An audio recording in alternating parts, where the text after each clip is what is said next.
Good morning and welcome to another episode of Question and Answer with Dan.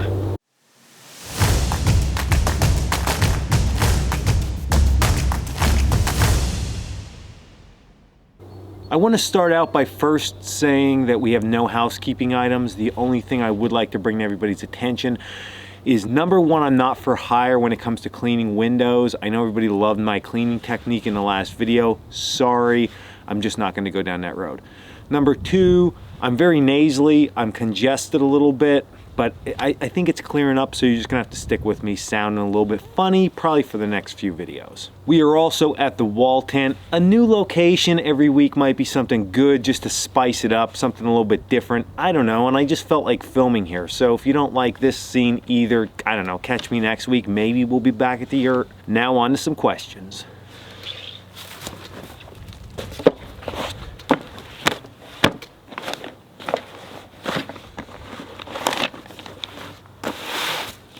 You're an asshole. Thanks. Coalcracker, what rain gear would you recommend? Rain jackets are like my arch enemy. We just do not get along. It's not that I haven't had any that didn't work. I just can't find one that I'm just super happy with. And I think I might found something that I'm getting close to being super happy with, which I'll talk about in a second. But as of now, nothing that I'm just like, wow, crazy about. Okay, so let's start way back. Oilskin watch coats, they're good, they're nice and long, but if it's a torrential downpour, you're gonna get wet through them. I mean, it's gonna happen, and you're gonna sweat pretty profusely in them, so that's a huge downfall. You move on into more high-tech materials like something Arc'teryx would make for one of their shells. I used that for a while. Problem with those companies, it seems like their jackets are just made a little bit short, so they come only past my belt a little bit. As the rain repels off, it just drenches my pants, hence I would then need rain pants.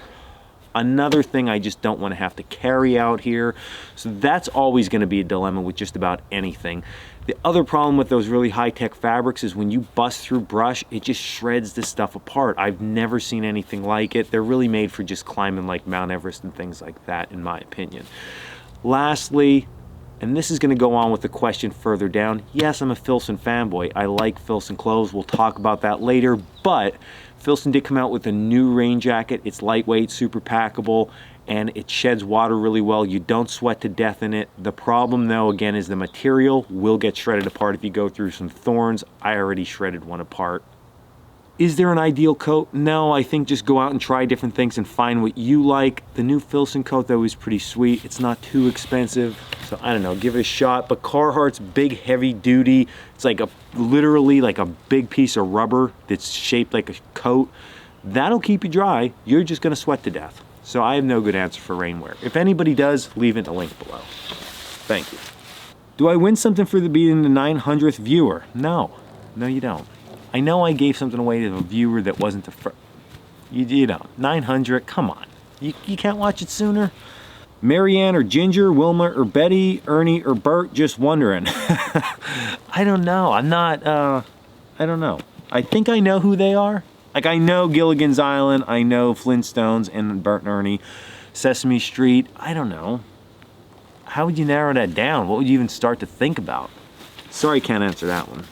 Dan, question, shit hits the fan, would you bug out or bug in? Me personally, if I had to really think about a scenario, I'd probably stay at my home as long as I could, and then from there, I would go off into the woods, somewhere with my family, somewhere that's reasonable. That's about all I want to give with that. Is there a good compound to put on a raw leather sheath? Nothing that I have to make, I just don't have the resources out here. Is that in focus? I hope so. So this is what I would recommend. You can get this online, you can get it at Cabela's, that's where I get it. This stuff is just absolutely awesome for leather. Snow Seal, is that what it's called? Snow Seal is also really good. Either of those products will work great. I use both. This one more often. Will you be doing more 18th century reenactment stuff in the future? Have you made any special equipment modifications for your canoe? All right, this is two questions. It's all mixed into one. I usually do two reenactments a year with my friend Dan. This year, though, my schedule's really hectic. Not sure if we're going to get to do them, so I'm up in the air with that yet. Do I have any equipment modifications for the canoe camping experiences looming in the near future yet? I just didn't get that far along yet. The canoe needs some work. new seats put in, and I want to make a WAN again, and I just didn't get to that yet. But I want to get to it. I'm going to get to it soon. So you answered my question about the wool blanket. Do you have a brand that you would recommend? Your blanket is super thick and I'm jealous. Okay, so that wool blanket was made by a man named Tony Baker. He hand looms all of them. From what I gather, speaking with him and his daughter via email, that was one of the larger blankets he has ever made. So I'm super excited that I own that one. I've never seen a blanket comparable to that ever yet. But what I will say is I have literally a Harbor Freight blanket that I cut and sewed 3 of them together. Now, not just like opened up and sewed it. I made it a 90 by 90. It is just a tremendous blanket. So if you're looking for something cheap, go to Harbor Freight, buy 3 blankets, sit down for 2 evenings, do some sewing, do some cutting, and you will have yourself a really good blanket. I have seen your videos on honing knives as well as sharpening in the field with a whetstone. Do you have any thoughts on knife sharpening for dull knives? You just take them to the grinding wheel. No, do not take your knives to a grinding wheel. That is just a bad idea, super bad idea. Belt grinder is a different story. Grinding wheel, just don't do that. You're probably gonna mess your knife up more than anything. So this is what I would say to do. Go online or go to a hardware store or yard sale and get a carborundum stone. So they look like propellers. This one's actually cracked, which it doesn't hurt the performance.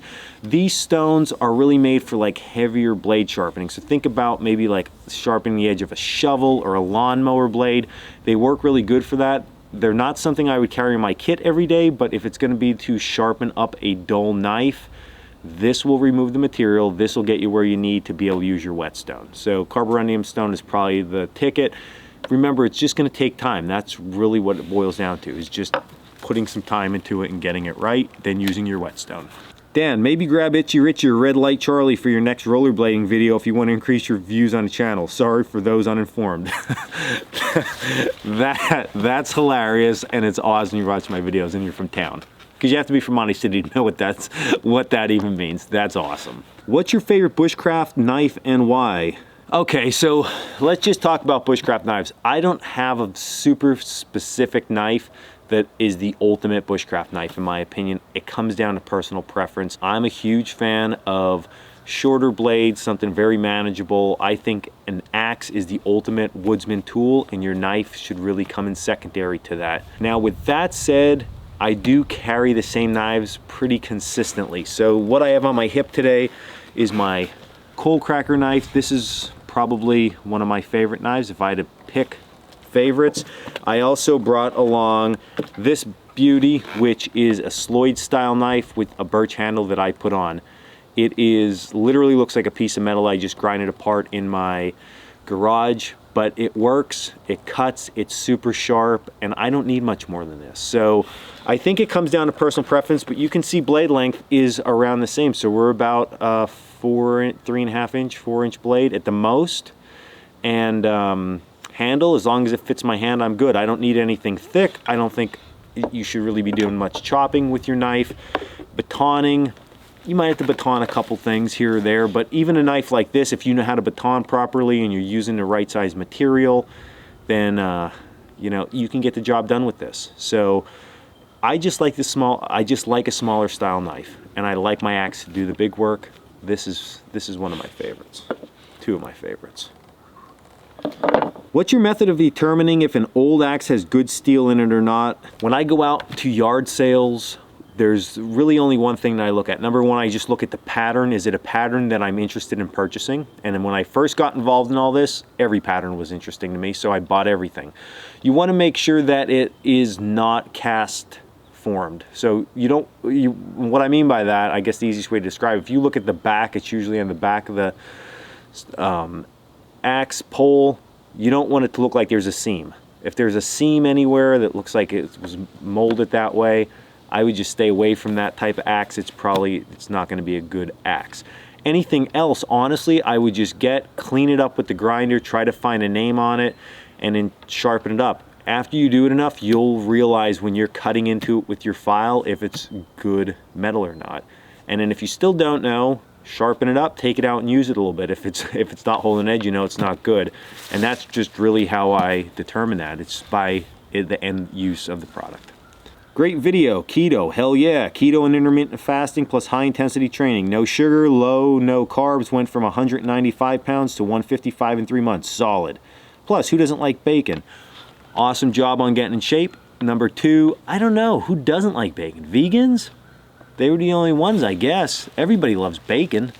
What's your 3rd favorite piece of gear after your fire kit and axe? And can I have it? Well, no, you can't have it. So you are right, so you obviously watch my videos. Belt pouch, my trapper's axe from Russia is my 2nd favorite, and probably one of my knives that I just had out here. This one has a lot of sentimental value. I had this on a loan with me, and I carry this almost all the time in the woods. Even if it's not on my hip, I stick it in my bag somewhere. So this knife has just been through a lot with me since I started my business, so I don't know. I think this would probably be my 3rd item. If this was lost for some reason, this knife, I just really like this knife. And it's cool looking, and nobody else has one like it. So that would be number 3, would be that knife. Cracker, why do you talk with your hands so much? Is it the goal to cast a spell on all of us, or are you just extremely descriptive talker? Extremely descriptive talker is what I would say the most. Whenever I watch my videos, I try to critique myself best and see what I can change. Sometimes I know the hand motions and talking like this just really might throw off some things, but I just look at it like that's my style. I always think about 7th grade speech class. I was giving a speech and I was a little bit introverted through those years of my life, so I didn't like to be up in front of people, and I would talk with my hands, and the teacher would take points off because I would use my hands during the speech. Now I probably do more presentations than anybody in my class, that at least that I know of, talk in front of people more, and I just look at it like it gets people interactive. It seems like I'm more dynamic when I do it, so I just added it in. I mean, should I write a book about giving public speaking? Yeah, probably. Yeah, talk over here, do this. I just like to do that. I am a very dynamic speaker, and I think it just adds a little bit to what I'm doing. See, I just kept using my hands there. Now I'm gonna be real self-conscious of that. Thanks.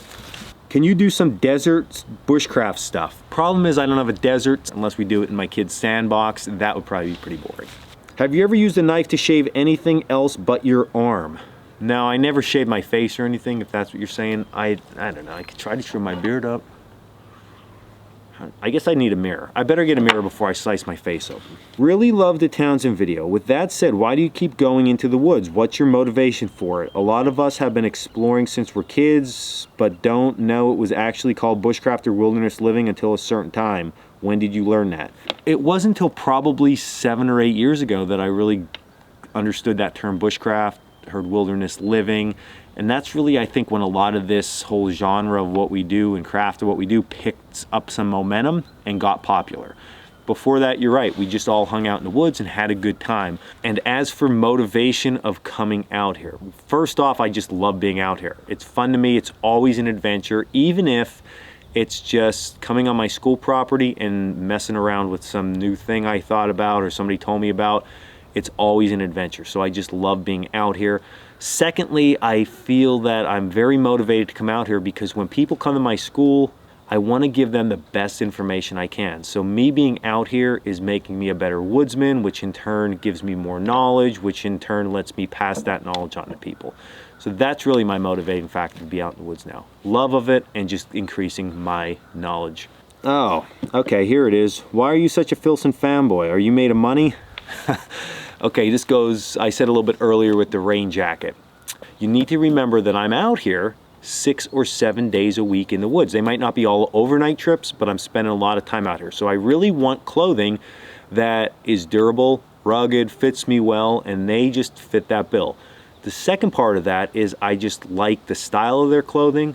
It fits my style a lot, and I like clothes a little bit. Okay, there, I said it. Is that what you wanted to hear? I do like clothes. I like clothes that look good. So between looking good and just the ruggedness of them, it just fits the bill for me.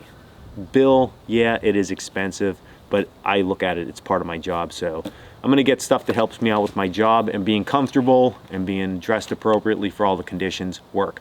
Now, with that said, I do wear something like this, like these pants I wear all the time.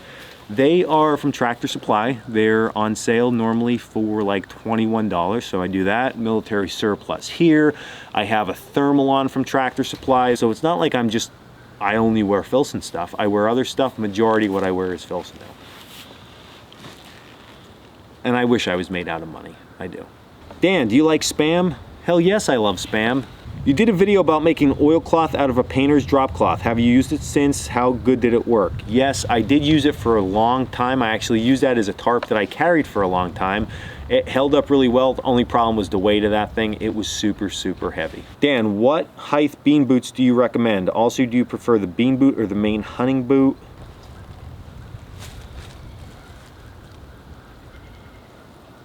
12-inch main hunting boots, my favorite boots. The other ones are just too small for me.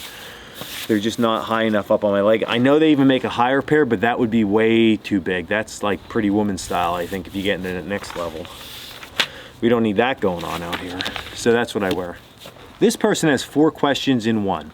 What's the coolest 4-legged animal you've seen in Pennsylvania woods? By far, a bear. I think that black bear are just awesome. Do you ever do walks there with a flintlock? And if so, would you do a video for us? I'm assuming you mean like a hunting style video that I take the flintlock out and hunt. We can do that next year. I'm gonna try to get a hunting video done during deer season next year. So yeah, I could do that.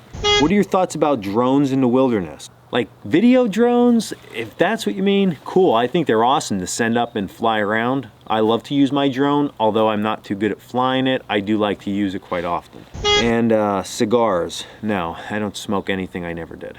Dan, 2 questions. What's your favorite size bank line and why? Wondering if you could still make a video about charcoal. I do have the charcoal video listed. I just didn't do it yet. But I will, I promise I will do the charcoal video sooner than later.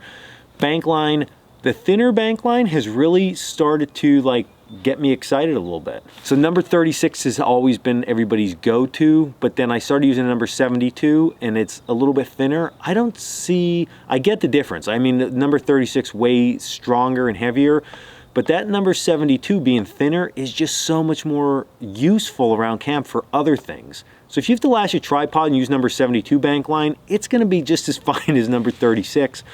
So that's what I've been carrying recently, is that thinner bank line. Because then I break it down, I have thread, there's just so much more you can do with it. I really, really like it. 72, that's my favorite. I just bought a camp axe with a 24-inch handle. How do I go about making leather cover to the head to protect it? I have videos that I've done on simple and complex axe sheaths. That's exactly what you need. Look up those videos. What do you use for waterproofing tents? Like tents like this wall tent that's behind me, I don't ever do anything with. My yurt I don't do anything with. Those, I don't ever camp in a tent, but the tents that are like you pop them up and people sleep in kind of tent. You know what I mean, like a camping tent. They sell stuff, usually buy them tents you can spray on and let it dry. Sorry, I can't help you more with that. Can you do a video of your gear room? Yes, that's also on my list of videos to do. Video of the trapping house. It's sick. You guys are gonna love it. Is it true that you're like this because of demystifying toxic mushrooms in the past? That would explain a lot. Like what? Weird? Like crazy? Real intense? Like a legend? I don't know. I don't even know what to say to that. I never ate mushrooms. That's crazy. What's your favorite local wood to smoke meat with? Probably apple wood. I've been working on building my own yurt. I'd like to build my own crown. Steam bending is a complete puzzle for me. Do you have any suggestions on how I can steam bend a long plank into a band for the crown? So what you want to do is go back and look at my video on straightening an axe handle. I built a small steamer. The easiest way to probably start this thing is to get a piece of PVC tubing that's long enough to fit the whole piece in.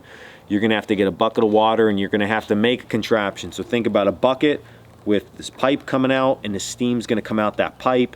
Slide your entire piece of wood down, that's what I'm saying, it's gonna have to be pretty long, and then just jam a rag in the end and let it go like that for maybe 20 minutes. You'll be able to pull that wood out and it'll be pliable if it's thin enough.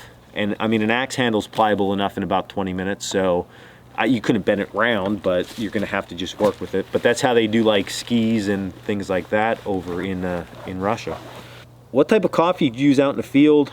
I just buy just cheap stuff. I don't buy any kind of expensive coffee.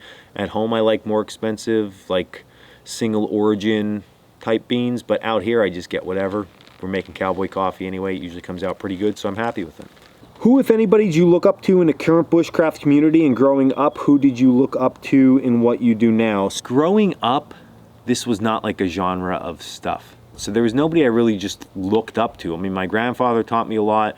I had family members that hunted and fished, so it was just being out in the woods with them, but nobody really did this type of specific stuff.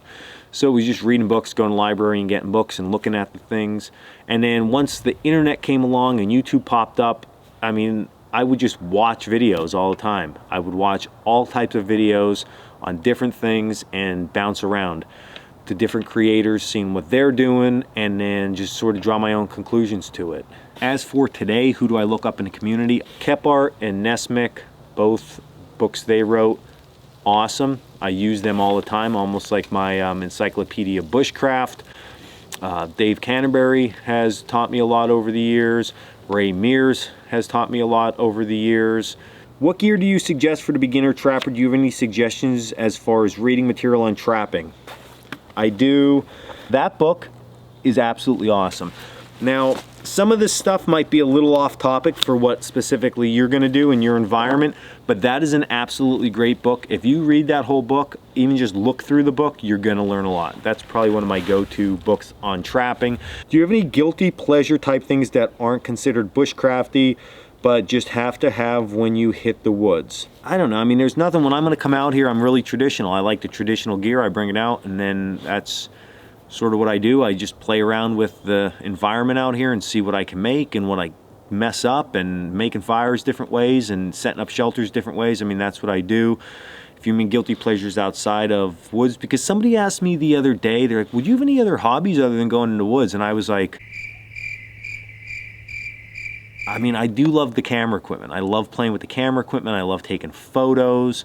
I love to go out to eat somewhere good. I mean, they're like my little things outside of doing the woodcraft stuff, because when you get to the point that you can have your business as your favorite thing to do, like it's like a win-win situation. It's like, what, like this is all I have to do all day. So I would say guilty pleasures outside of this, going out to eat, drinking some beers, playing with my camera equipment, like they're my little extra curricular activity hobby things. Looking for a good set of waders for stream fishing. Any recommendations? I don't have any. I don't have a good set of waders. Orvis makes really good gear. Check out Orvis. Isn't minimal car camping just sleeping in your car in a bar parking lot? Wow. Wow, I haven't done that in probably a long time. Like last weekend? Joking.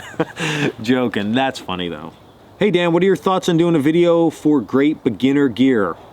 Here's the problem with that video. It would be a good video. That's actually a good idea. I'm gonna make that video. So pardon me at home rather than in the woods for this short segment, but we're gonna make the video, so I'm gonna just cut it right there in the edit. Do you ever use a Dakota fire pit? I did a video on it. I don't ever really use those pits because I just don't ever find too much of a need for any type of low profile fire like that. I love that the Safety Sallies on YouTube are telling someone from Schuylkill County they'll get hurt drinking in the bush. Hilarious. Yeah, I mean, we're from the Skook. What, like, we're not gonna get hurt drinking in the bush. Even if we're running chainsaws, motor equipment, and using knives and axes, we'll be fine. How do you clean pine sap, pitch, tar off of your knife? Just use it more. It'll come off sooner or later. Dan, in your recent videos, you've told me to hit the like button or smash the subscribe button if I haven't already. Are you going to reimburse me for this? Drink my cup of coffee this morning and search the internet a little bit. See what's going on today. Coalcracker Bushcraft. What's this all about? Let's check this out. Following my channel, you know I'm a huge proponent of fun to experiment with. Give it a shot, see how you like it. This was Dan Wolak with Coalcracker Bushcraft. If you enjoyed this video, hit the like button, smash the subscribe button. Smash the subscribe button. And until next video, stay in the woods, guys. Oh boy. You said smash it. You ever seen a cougar while in the woods?